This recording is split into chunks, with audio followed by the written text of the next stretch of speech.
Hey friends, and welcome to the Happy Hour with Jamie Ivey podcast. I'm your host, Jamie, and I'm so excited that you're here. Every week on this show, I invite a girlfriend to join me and we chat about the big things in life, the little things in life, and everything in between. I want to thank Prep Dish for helping make this podcast happen. Y'all, this is a great deal from Prep Dish. You know, you've heard me talk about Prep Dish, the amazing meal planning service I've talked about so much. It's back to school time. Actually, today my kids went back to school. It's back to school time, and between homework and after school activities, who has time to cook every day? Prep Dish to the rescue. Chef Allison sends you the plan to fill your fridge with healthy meals for the week, all ready to go when you need them. What a lifesaver. They're offering you a special $4 1-month trial at prepdish.com/happy hour. Seriously, y'all, this is a great deal. Go to prepdish.com/happy hour today. All right, friends, you are listening to episode number 155, and my guest is Sara Hagerty. Sara and I met in a hallway of a hotel where I practically ran her over as I was racing to my room to be alone and had tears streaming down my face. That was how Sara and Jamie met. Sara has a new book out titled Unseen. You know, the truth is that every heart longs to be seen and understood.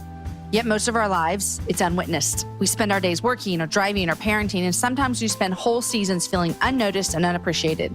So how do we find contentment when we feel so hidden? That is what Sara is talking about in the book, Unseen. And she is suggesting that this is exactly what God intended, that He is the only one who truly knows us and understands us and sees the value in our lives. Our culture applauds us when we produce, when we can show things, and when we can upload to social media. But guys, Sara is saying, maybe my seemingly unproductive looking up at Him life produces awe among the angels.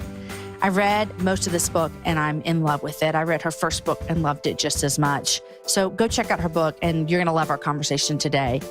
Guys, I want you to know that if you have not subscribed to the Happy Hour, today is the day to do that. It's super simple to do in your iPhone. Go to the podcast button that's already there, find the show Happy Hour with Jamie Ivey and hit subscribe. Guys, if you want to download an app, if you use an Android or some other kind of device, there's plenty of apps to choose from. Look up podcast apps, find the one, and then go find me.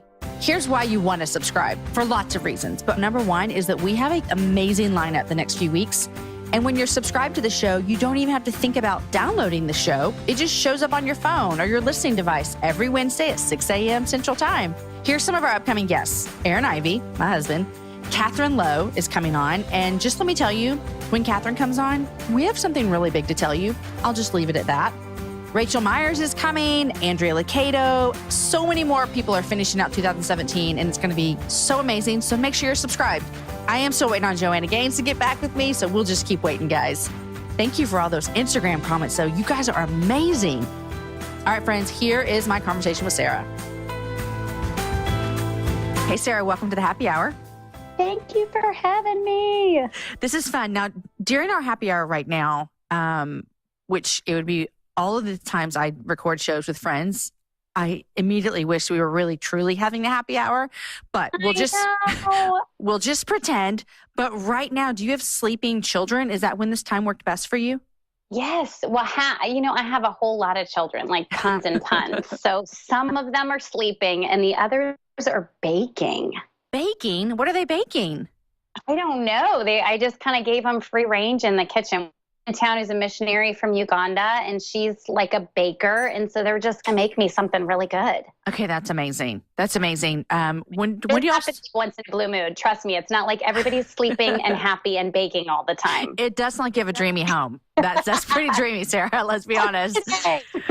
Well, when we're recording this, we have exactly 1 week until school starts around here, and so I literally left my house, walked over to Aaron's studio where I'm recording this at this moment, and all my kids are literally vegging out watching TV. And I looked at Aaron. I said, "I don't even care. I don't even care." Oh, no way. That's exactly right. It is the end of summer, baby. I know. The beginning of summer, they only hanging by a thread, ready for school. That's exactly right. The first weeks of summer, they only got 2 hours of TV a day. By now, I'm like, I have no idea how much TV you're watching, and I don't even care, actually. The end of the long summer. I know. We're ready to start. So do your kids go to public school or do you homeschool? No, I homeschool, but we're still ready for rhythm. And this summer has been especially long. So, yes. Yeah. I think that's what it is, too. It's not even so much, I want my kids to get away and go to school, because I know it can sound like that. It is rhythm. The summer it loses. Rhythm. Yeah, we lose our rhythm around here. And I'm like you, I work from home, and it's hard for me even without a rhythm. And so we're ready for rhythm around here. Yes. In us fact, too. the day that this airs, I just thought about this, will be my kid's first day back at school. It's a good day. I mean, August 25th. You'll It's been on my calendar for like a year. You'll just find me lounging on the couch watching movies all day. Eating bonbons. Yep. That's exactly right. We all know that's not true. Well, Sara, I've been looking forward to talking to you for a long time, and I've actually talked about you on the show a handful of times. Yes, I know. Thank you. Oh, you heard? Yay. So it's fun to actually have you here. And I want to remind people where we met. So I'll tell my side of the story and then you can jump in. Okay.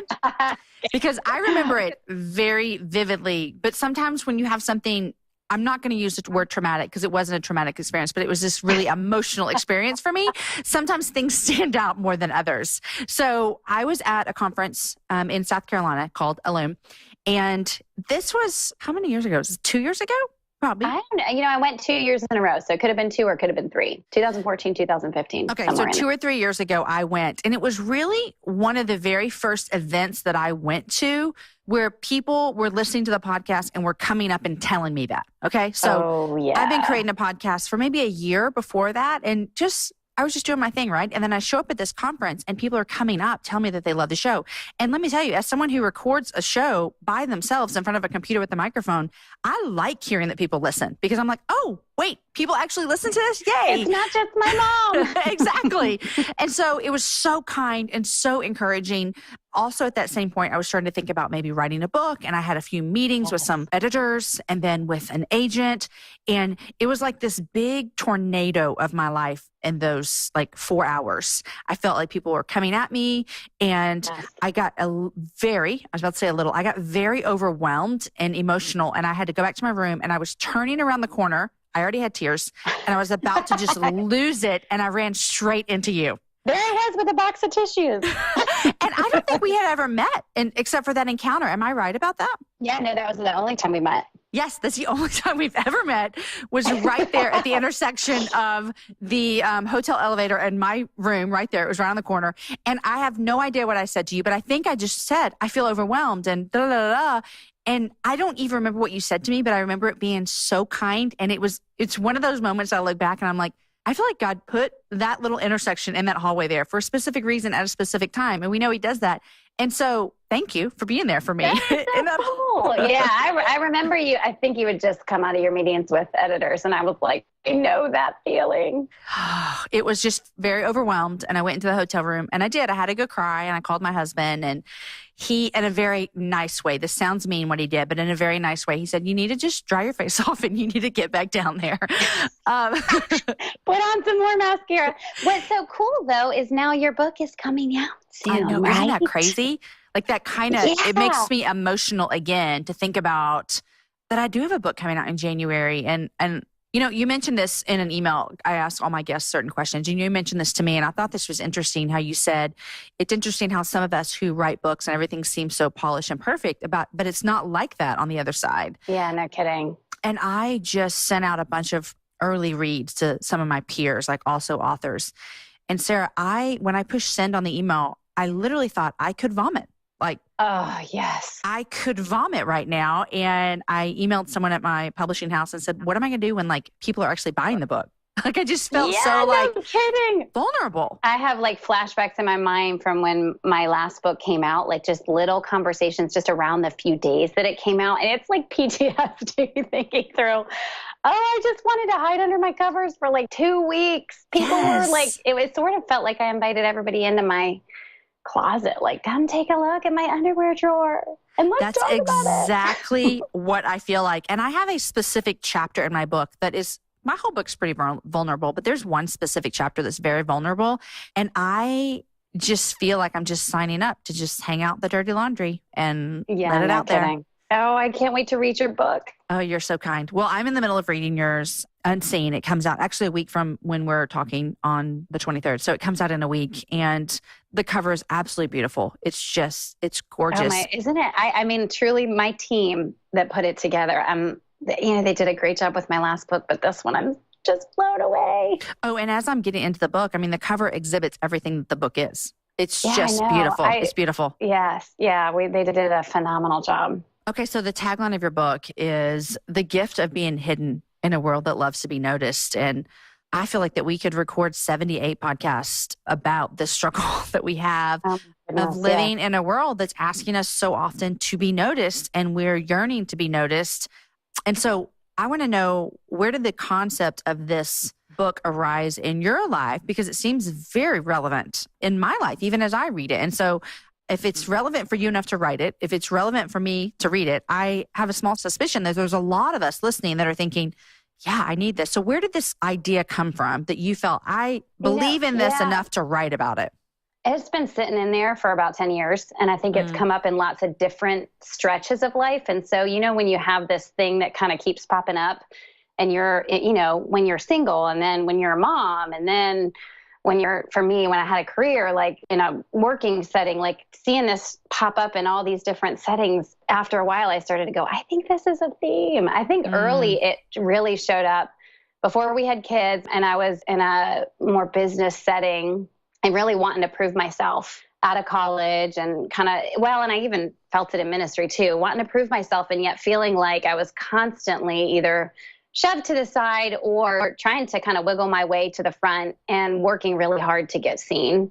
I didn't have language for it then. I just know that feeling of either set aside because somebody else gets the promotion or somebody else takes the credit for your work, or feeling really good about yourself because somebody notices that you're pouring yourself out, or somebody notices that you're making an impact. So that was maybe early that I first identified that feeling.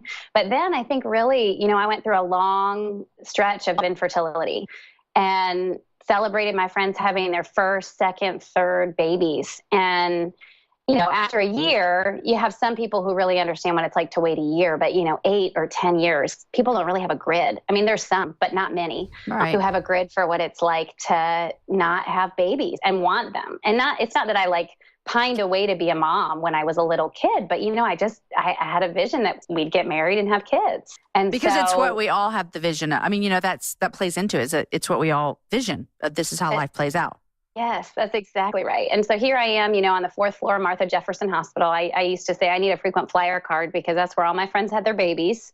And, I'm visiting another friend with another baby, and she's telling me her birth story. And I'm walking to the car going, I feel like no one has a clue what this feels like. And yet at the same time, I just felt this little invitation from God, like, hey, I see you. I know your pain. And so that's maybe when it first started cropping up. But then later when we adopted here, you can probably relate to this. I'm in Ethiopia with our kids for the first time. I'm a mom overnight to 2 kids, and there are major meltdowns.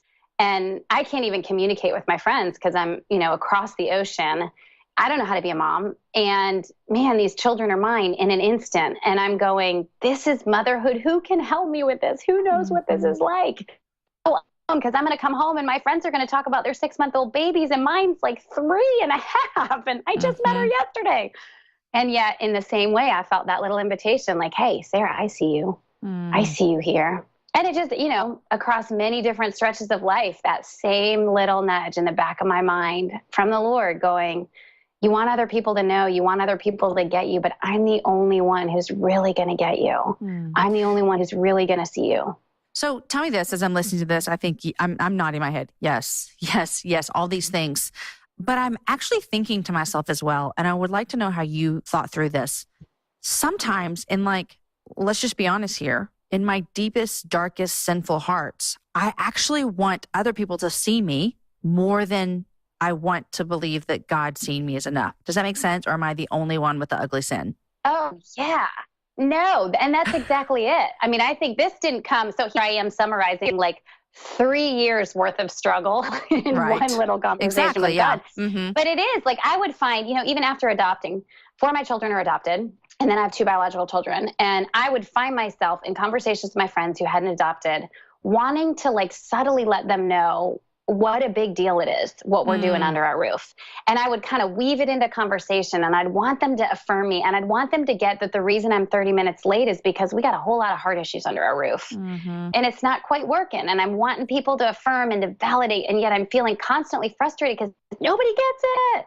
And then going, wait a second, I think I've felt like nobody gets it kind of in almost every season of my life. I mean, I have amazing girlfriends who really do get it, but they're still I mean, don't you feel like this? The older we get, the more we're like, there's not going to be one single person who has our same exact scenario with our same background, our same marriage, our same, makeup of family who's going to really look in our eyes and go, I understand. Oh, for sure. 100%. Yeah. I think sometimes too, and you can probably speak into this because you went on this journey and I've, been reading your book and it's really been speaking to me a lot, is just saying, you know what, maybe like I need to be praying a couple of things. Number one is, God, let me just realize that you see me when I feel like no one else does. Like, let me just bring that to the forefront of my mind.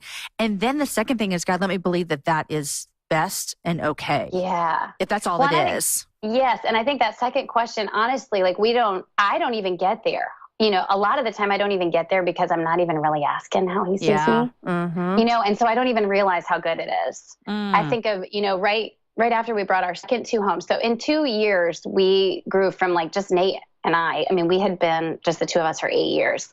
And in 2 years, we grew from 0 to 4 kids and adopted outside the birth order and older children. And so a couple months after we got home from Uganda, a dear friend of mine was getting married. And it was one of those friends, like, I have to be at her wedding. We drove across the country to go. They invited us because they'd seen like the pictures online and, our homecoming video, invited our kids to come to this little pre-wedding cocktail dinner. No kids were going, but our kids were invited because everybody was like, oh, we want to meet them, and you feel a little bit of that, like, I'm on display. Yeah. So we're kind of prepping our kids the best we can, but children who've been through trauma and have been adopted, like, you kind of don't really know how to prep them for the unknown. So we walk into the foyer of this beautiful home, cocktail party. Everybody's totally dressed up, kind of circles around the foyer to like meet us. And one of my children leans over and screams at the top of her lungs in my ear. And she's not a 3-year-old. So I'll just say that. It's not my 3-year-old. So, here she is. She's just screamed in my ear. So I'm kind of mad at her because I can't even hear out of one ear and she's old enough to not scream in my ear. But then there's also like, here was adoption on display and now they're watching my kid melt down. And the rest of the night, I'm all up in my head kind of like, man, nobody knows the story behind this kid. And we just look like a hot mess. And I feel like a hot mess. And then I get in the car and I feel this, what I said earlier, even this invitation from God saying, hey, ask me what I think of you. Ask me how I see you. And, then you get a little bit of that whisper from God, like, hey, I love that you flew across the ocean to get these girls. And it's really hard right now, but I see it and I love it. And then all of a sudden, it really is kind of an all of a sudden, you know what? If they never get my story, it doesn't really matter because the voice of God speaking into that is so much more real. And I think a series of those over time, kind of where we look at his word and see what he thinks about his people. Because if I'm really honest, I struggle to believe that he likes me, right? Yeah. And I see that he likes me and he's actually like enjoying what I'm doing in my family, even though I feel like a hot mess. Over time, those things start to change our craving for other people to see us. What do you think? I'm thinking too is like, I'm really big and really love like women cheering each other on in community. And I've got my girls that I can tell them anything and they're not going to think less of me and they're going to love me and they're going to point me to Jesus. Is there something like when you were kind of going through these 10 years and you're discovering this and you're writing this book and you're having all these thoughts, is there something where you thought this is how we as humans can be for each other and point each other back to that truth? That's exactly right. Does someone do that for you? Do you have that in your world? Yes. Well, I have I would say 2 or 3 of my dearest friends, just a close circle that they just get me. They know my world. They know the ups and downs and they're kind of cheering for me. And they are the ones who are going, you know what, as much as I can see, I can cheer you on, but I still don't know your whole day. And I still don't, even my closest friends don't know what it's like to write. And, I homeschool. So to homeschool, to have 6 kids to adopt, but yet they can still go, hey, as much as I can see, I'm cheering you on. And you know what? His eyes are the best. We have my girls' Bible study here. We call it a fight club and we're all older. So it's like, we've all kind of been through the trenches of what it was like to have good girlfriends in college that, you just lay on each other's bed and watch movies until 3 a.m., which is totally and braid fun. Each other's hair. Braid each other's hair yes, too. Exactly. I need more of that in my life. Yeah. Or maybe rewind like 5 years and we puppy painted boxers, right? Yes. But at this stage of life, we call our little group the Fight Club because we just feel like, man, it is really hard to walk out life in God. And we're going to fight for one another. So yes, I feel like there's definitely a need for that. I have a fight club as well like that. And you know what, as I'm thinking about it, sometimes I think it takes a little bit more guts also to be the friend that says to the person, hey, I know I don't get it, but he does. Yeah. You know, to be that person, that I feel like sometimes that takes like a big confidence in that you truly believe this, and that what your friend wants is to be seen by those around her. But what you know she needs is to be reminded about God seeing her. And so it's almost like you're not giving that friend what they want in that moment, but you're pointing them back to what is true. And I think that's hard sometimes as women. It totally is hard, because I think we can text each other so much quicker than we can actually sit down before God and kind of unpack our hearts. Yeah. And I don't know if I feel like I'm right on the verge of 40. So I'm kind of like looking ahead to my 40s. And I feel like, I think this is what my 40s in friendship is going to look like. Because my girlfriends and I, we've all been through some pretty hard stuff and just real life stuff. Yeah. And so I feel like there is this, hey, we need to totally cheer each other on. And hey, we all also know that our circumstances are unique enough that like, we got to push each other to God. It's the only thing that's going to keep us going. Yeah, I think that there is, I always say, I say this all the time, that what will get me to the end of this life is, God's word and, his spirit, obviously, but God's word and my community, the people around me. I mean, just to be able to push you towards him, I think it's an invaluable resource that we can have.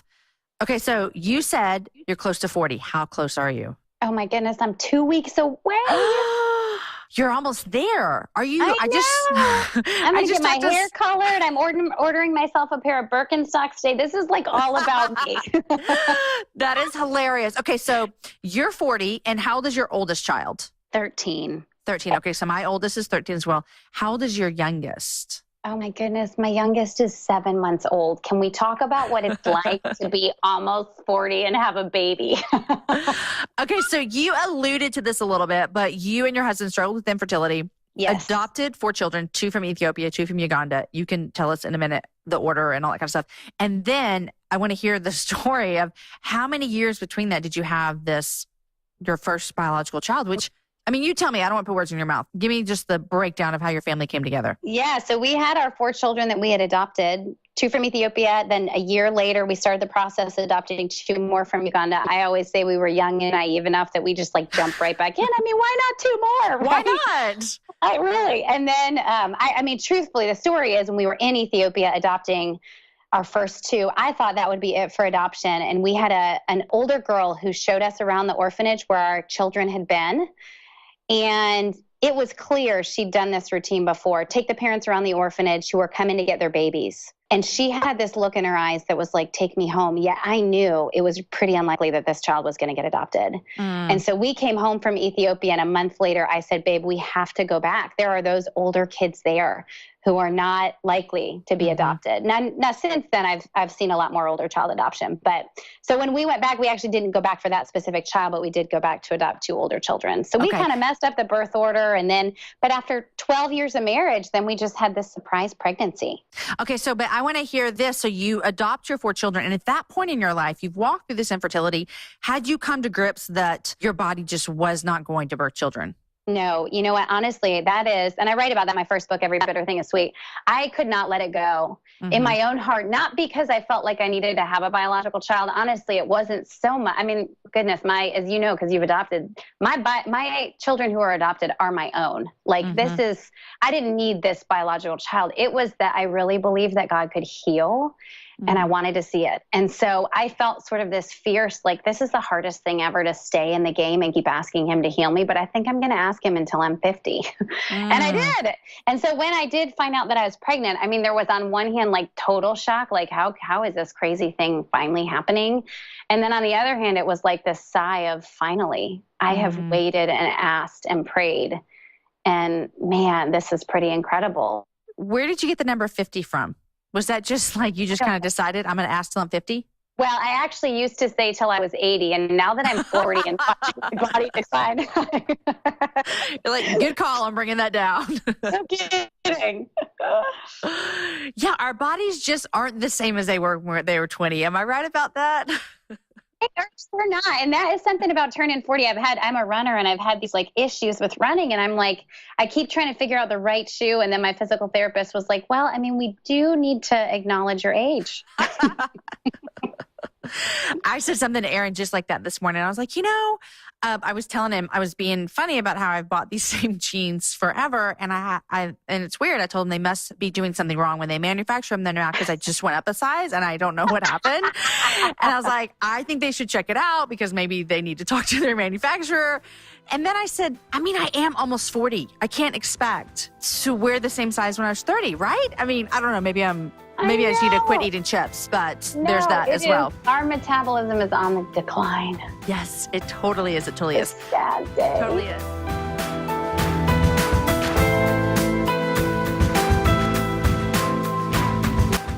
Okay, guys, before we get back to the interview with Sara, I want to thank our sponsor for today. One of them is Noonday Collection.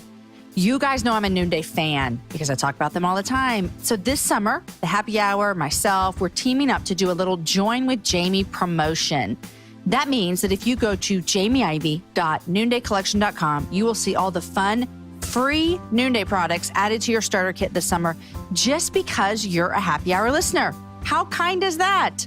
If you've heard of Noonday and you're wanting to become an ambassador, now is the time because, guys, listen, this offer ends on August 31st. That's next Thursday. Also, let me remind you that the new fall line is live, people, and it is incredible.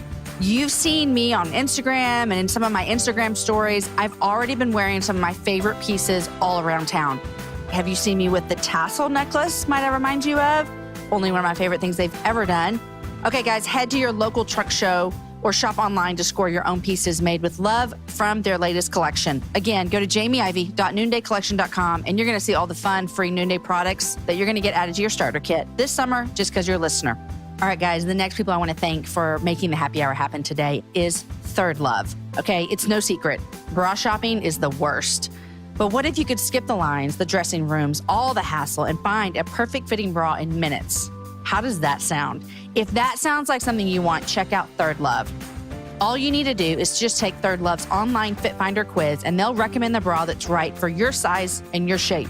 And guys, I did this recently, and I did all the questions, and I received my bra, and I put it on, and I'm here to tell you, I am a fan. Third Love is obsessed with finding the perfect fit, and they did for me on the first try, which is great. And that's why Third Love is the only lingerie brand that offers bras in half cup sizes. You may be a half cup size and never even knew it. And best of all, you can try one of Third Love's amazingly comfortable bras free for 30 days.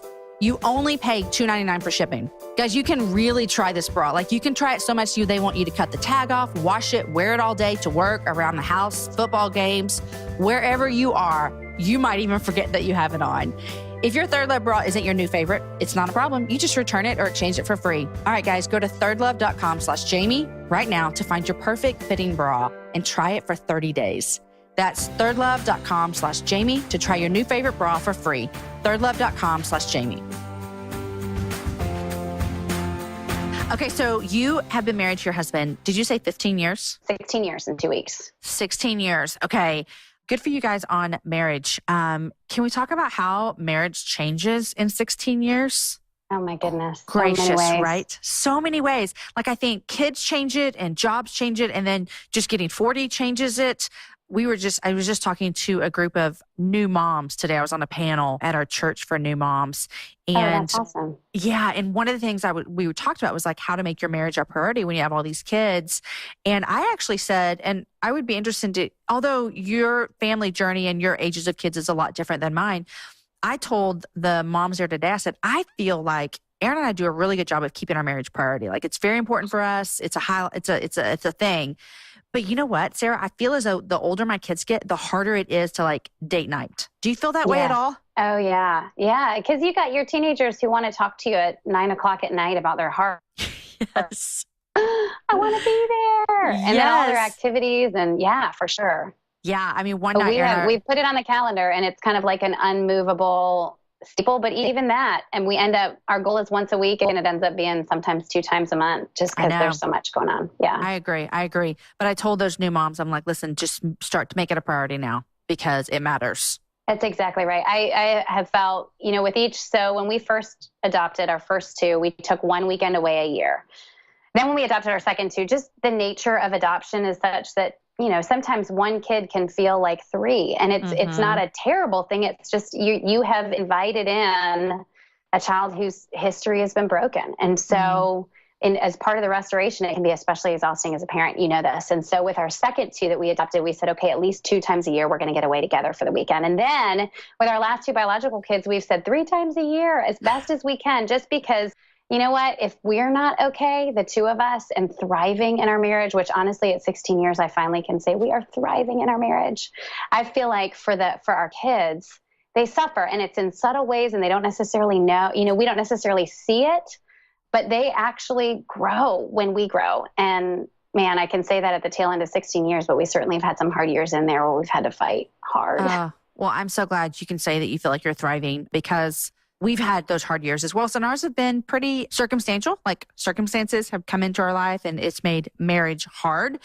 Yeah. And that just happens when you're adding kids, and especially you and I both have kids from hard places, and that can bring an added stress into your marriage. And so yay for thriving marriages after 16 years. It's fun to say it at 16 years we actually have some friends that we've recently been counseling who are getting married, and it's fun to say it at 16 years. And it's not like the year 1 where you're like, we're thriving just because we happen to like have a whole lot of love for each other and we really have fun together. Mm-hmm. It's great to say it at 16 years and go, man, we came through the fire, and there were times where really the only thing holding us together was the ring and the covenant. And we barely were hanging on. And at 16 years to go, man, it's worth it. Like, it is so hard, but on the other side of it, it can really be beautiful if you can hang on. So when you look back on those times, and we don't have to go into detail at all, but when you look back at those times, you're like, we really were hanging on by a covenant. Like, I've never heard someone say that before. And I think that's really beautiful what you just said. We're really just hanging on for a covenant. Like, what are some of the things that helps you get through day to day when you're just hanging on by a covenant? Honestly, it kind of goes back to what we were talking about at the beginning. I think for me then, even at times feeling really misunderstood by Nate and Nate feeling misunderstood by me, I think that was one of the times where both Nate and I found God. Like both of us going, we moved from like teaching Bible studies and sort of like feeling like we had the right answers to like, man, this is really hard. And I have to get alone with him. And I have to know what his word says for when I want to kill this person. Yeah. And I have to find what it's like to have his eyes on me when I feel misunderstood by my spouse. I have to fall in love with God and see what it's like to have that fuel me if my husband isn't. Now, I say that, and on the other side of it, both of us kind of growing in God independently, I feel like is what held us together, because now 16 years later, both of us are like, man, we're different people in terms of our relationship with God and even just the close connection with him. And that's really what's made our marriage turn around. That's amazing. And I think I haven't specifically seen in an area like you're speaking of, how you're personally speaking, but I've seen it in my life. And I've heard countless stories of people saying that it was through hardness and through hard times and trials and sufferings is where they really, really, really could say, I stand on these truths of God stronger. That's exactly right. I think, for me, I don't know that I could readily admit how much I struggle to believe what's in God's word unless things are hard. And then things get hard and I really go, man, I said you were good, but I'm not so sure you're good to me. And when they're hard, I feel like it just forces you in a really sweet way into the place of approaching his word and going, okay, maybe I didn't really believe this. Help me. It's kind of like that. Lord, I believe, help my unbelief. Yeah, for sure. I want to believe you and I'm not there yet. And will you use this trial to bring me to a place where I actually really deep in my core believe you?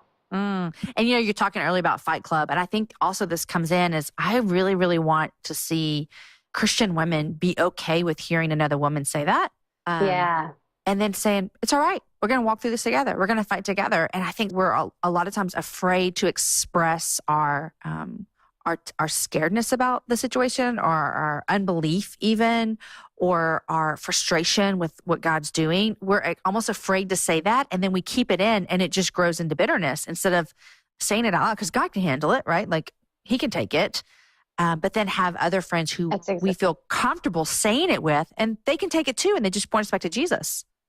That's exactly right. That's what the Psalms are.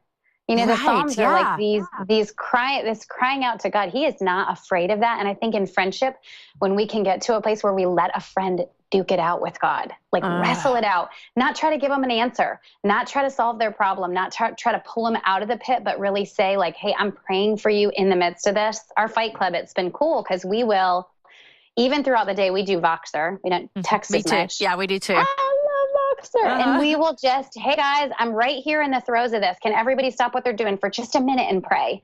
And it's not like we're all giving each other answers for our hard stuff, because everybody does have some significantly hard stuff going on at different times, or someone does. It's kind of like whack-a-mole. Someone in there does it every time. Right. And it is like, no, we really believe that it's God that's going to get you out. And hey, you also don't need to have it all together and put on this, like, you know, what my husband calls this fake Jesus juice, where we just smile and act like it's all great. You know, we can really be honest and say, this is hard. Yeah. Oh, it's so good. And I got kind of tears in my eyes and chills when you're talking about that, because I have found that from some girlfriends, and I wouldn't trade it for anything. Like nothing. No kidding. Like, it's just the best. And I want everyone to experience that. And I think like people may be listening like, God, I wish I had that too, but I don't have any people to do that with. And I think sometimes we just have to step out and be that first, you know, be that exactly to people. Right. Mm-hmm. Yeah. Yeah. And I think that is the, you know, going back to the unseen moments, like as we find his eyes on us when nobody's looking. And I will say, so I have this fight club now, but there's been many years that I have struggled in friendship and just finding the fit. I had my girls in college, and I think after then it can all feel disorienting after you've got your 9 girls that you've lived with and everybody's so close, and or sorority life or whatever it is. And then post college, it can feel like, oh, how do I find that again? And I think in finding God's eyes on us when people aren't looking and they're not noticing, and you're swimming in it and life is so hard and nobody's coming to bring a meal, the more we find his eyes on us there, the more I think then we can go be that person and start the group and start it for somebody else. Like, I think as women, sometimes we're mystified into thinking like somebody else has this great friendship thing going on and I just can't, rather than maybe I'm going to be the one to figure it out. Maybe I'm going to be the one to find confidence in God enough that I can go love somebody else in their hard place, and we can pull each other up together. Totally. Just stepping out and being that person. Okay, I like to read parts of people's books sometimes. So can I read a piece of your book? Yeah, please do. Oh, so fun. So this is from the chapter about love poured in, chapter 4. I loved it so much because you're just talking about something that we've read about, you know, with Mary pouring out her perfume on Jesus, right? We got all that going on. But you talk a lot, and I think this is like when you talk about being unseen and the society and the world that we live in, we see people a lot. Like we can put on Instagram and we can see what everybody's doing or what they tell us they're doing. You know, we can see everything, quote unquote, that they're doing. And there can become this dissatisfaction of, if one day I could just be like that, or one day I'll be able to do what she's doing. And you say this in your book. You say, we become great when we genuinely, happily serve in unacknowledged ways and places, because that is where we find the sustaining face of God, especially when no one else sees us or applauds. Hearts that grow in God, that reach for him and receive his reaching back, become profoundly great, unshakable even. At such times, our biggest mistake is to call our hiddenness accidental. You've probably heard statements like these: if I could just get out of this transition and into a role where I'm using my gifts, or when the kids get a bit older and I can leave the house more, or when he's not sick anymore, I'll really be able to give my life away for God's kingdom, or whatever it might be for you. We forget that it's in interruptions, the waiting seasons, the disappointments, that we grow best. It is in those times when we are, quote unquote, sidetracked by a disheartening job or an unshared bed or a leader who doesn't acknowledge our gifting, that God whispers, this is where you become great on the inside. And I love that so much. It really spoke to me as someone who is seen by people. You know, I have a job that puts me, like you as well, that puts me in front of people. And it was a really, really bold reminder for me, as that the things that actually matter are the things in my life that just God calls me to do, that no one else is going to see. And for those that are reading that aren't in a public eye, that they don't matter any less. That's and exactly right. It's a lie that we sometimes can't believe. Yeah, and I think what's interesting about, because I've had people ask me, you know, you're writing a book about being unseen, and yet here you are, an author with your name on a book. But I think the opportunity, I mean, you and I both know, but I think no matter what setting we're in, how public or private, there are tons of moments where we still feel misunderstood or unknown. For sure. I actually have sympathy for people who have massive platforms, because I think, man, people see them one way, but they still have their private life that is potentially misunderstood or pegged the wrong way. I just feel like, if we could, regardless of what the exterior looks like, begin to find his eyes in the moments where we really do feel hidden, I think those things change. They really do change. Like you really don't feel like my circumstances need to change in order for me to be content. It feels like the circumstances can stay right where they are because he has a whole lot to say to me in my laundry room, in the carpool line, taking care of a sick kid, healing a broken heart under my roof, or caring for a husband in a rough marriage. He has a whole lot to say to me about how he sees me there. And I don't have to climb out of it to get somebody else's affirmation. Yeah. Oh, it's so good. Well, I know that this book is going to minister to so many people. I highly recommend it. And if you can get your publisher to send me some paperback, I want to get it to my ladies in the jail. I can't take hardback copies in a jail. Real? Oh, interesting. I know. I never knew that till I started volunteering there, but I know. So there's like certain books that I sometimes want to like write a letter to the publisher and be like, could you please send me a paperback copy of this? I now know in the world that I'm in that it's not that easy, but still. No kidding. Well, the ARCs are paperback, so yes. I need an ARC. I can take an advanced reader copy. Definitely do that. Because I think about the girls that awesome. Are there. I mean, talk about feeling unseen. You are locked up for an external crime, probably. That there are consequences for, but I'm telling you, they feel left out. They feel unseen, and it's a struggle for them to feel seen by God as well. Yeah. Oh, I'd love for you to bring it in. Oh, so fun. Okay, Sara, I want to know what you're loving and what you're reading. Okay. Well, what I'm reading, so I have this like book hoarding issue where I have like 17 books going at once. I need someone to help me with that. So I'm just going to tell you a few because if I told you all of them, I'm reading a children's book, The Little White Horse by Elizabeth Googe. Oh. You heard of it? No, and I think you're my first person to tell me they're reading a children's book. I know. I don't know well, I like her. I read Pilgrim's Inn. I read Green Dolphin Street, some other novels of hers, and I just like it. And so I picked up the children's book, which speaking of, I know that your husband's book is not a children's book, but I wanted to let you know one of my adolescents is reading his book. I love that. Isn't that cool? Are they liking it? Spurgeon.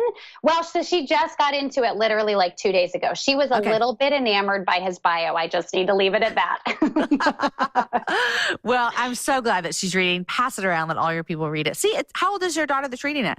She's going to be 12 in a week. Okay, that's cool. Some people have asked me, would this be good for my middle school kids? And I say yes. I mean, my 13-year-old's reading it. I mean, she reads a lot of adult stuff. So she's an advanced reader, but yeah. And she's a historian. So yay. I'm also loving this book called Proverbs, Wisdom That Works by Ray Ortland. You heard of it? No. Really good. And about 15 other books. For sure. Do you read a lot of, what do you read more of? Fiction, nonfiction? What's that look like for you? I kind of keep a rotation. I always want to have one fiction going, like one page turner. Mm-hmm. And then I just have, I've got my category. I'm studying Romans this year and reading an R.C. Sproul commentary on Romans and studying Proverbs. But then I got there's a author, Jody Burnt. She writes these great books on praying for your kids. And I've got teenagers and she has a book on it. And so I just keep it by my bedside, read the verses and read through it. It's pretty cool. So I just kind of have a little bit going on in a lot of different categories at once. Do you study? You just said I'm studying Romans and Proverbs this year. Do you study a book of the Bible a year? So I have this girlfriend and she's a missionary in Uganda and she's a resource geek like I am. And we pick one book of the Bible a year to study together. And not even that we actually sit down and study it together, but we just kind of keep each other on track. She compiles this massive list of resources and we just kind of read books and commentaries and hang out in that book for the year. This year it was 2. Okay, we're going to need to just take a little break right here because I need to hear about this.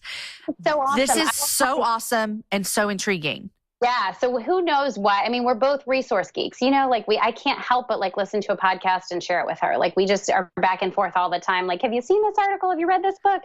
And so we just finally went, you know what? Both of us are at that place where it's kind of easy and read the same thing over and over again. And so we're like, let's pick a book a year. So you read Romans. We're in August now, every month.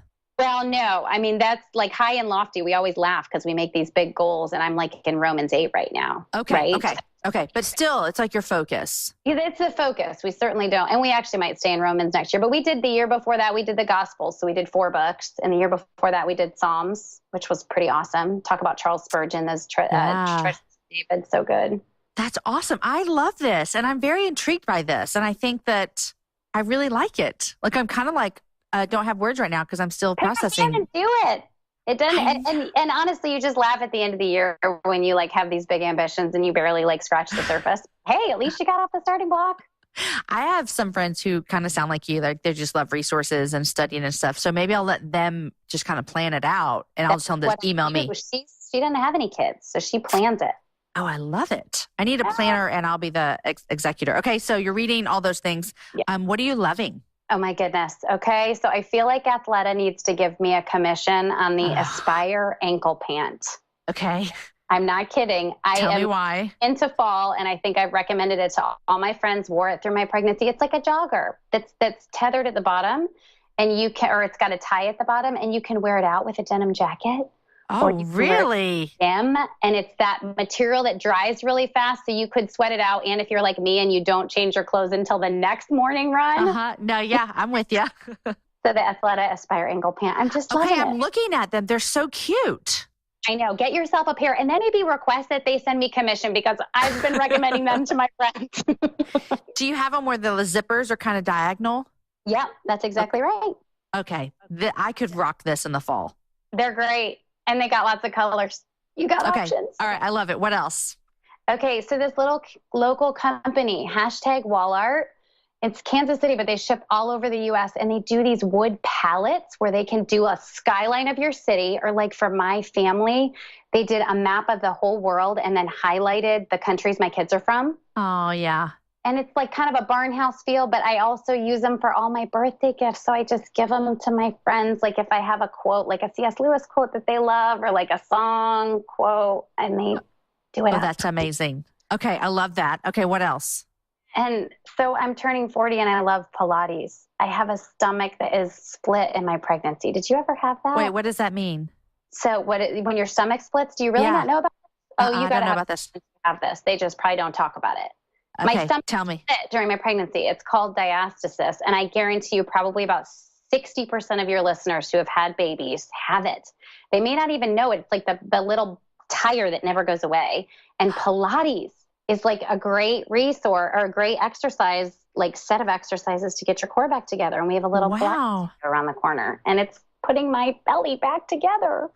Pilates seems like Pilates for me, and yoga falls into this category as well, is I see them and I think that's like my dream life. Like I wake up and my hair's already curled, and then I put my yoga mat on my shoulder and I walk out with my smoothie and I go to a yoga studio, and then I meet a friend for lunch. That's like that's a part of my dream world.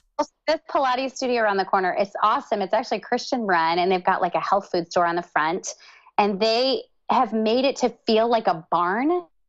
You go in and it does feel like your dream life. So then I leave my crazy house with all my wild kids. I mean, they're not crazy wild, but it's loud here. Yes. I go to Pilates, get a kombucha on the way home, and I feel like, oh man, that's right. My life isn't like this all the hours of the day.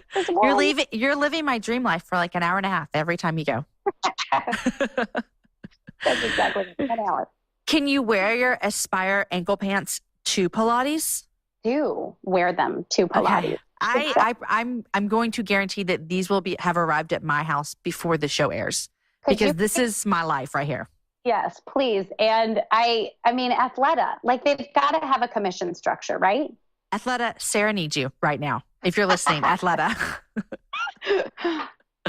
Oh my gosh. Okay. I love all of those things. Like I want to be a part of all of them so badly. Oh, I love it. I love it.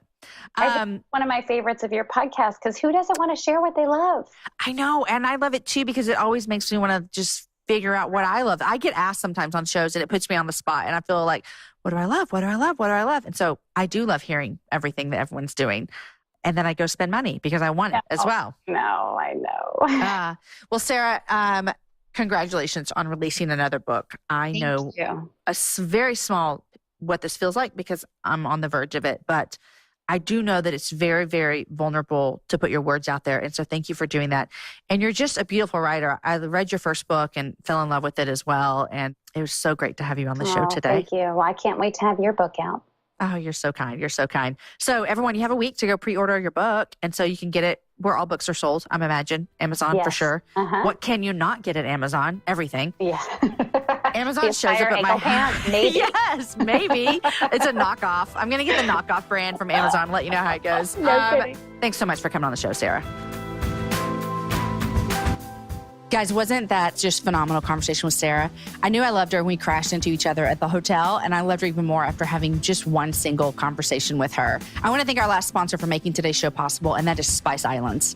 Spice Islands has a craft approach when it comes to spices, and you can taste the difference in every bottle. They still sun-dry many of their spices, and their chili peppers are hand destemmed. Plus, they capture the volatile oil, which gives flavor to each spice, whether it be Saigon cinnamon, dill weed, bay leaves, garlic powder, cumin, or turmeric, and maintain a strict standard for each item to ensure consistency, quality, and flavor. Guys, visit spiceislands.com/happy-hour for more spice facts and delicious recipes. And pick up Spice Islands spices in the premium spice section of your local retailers.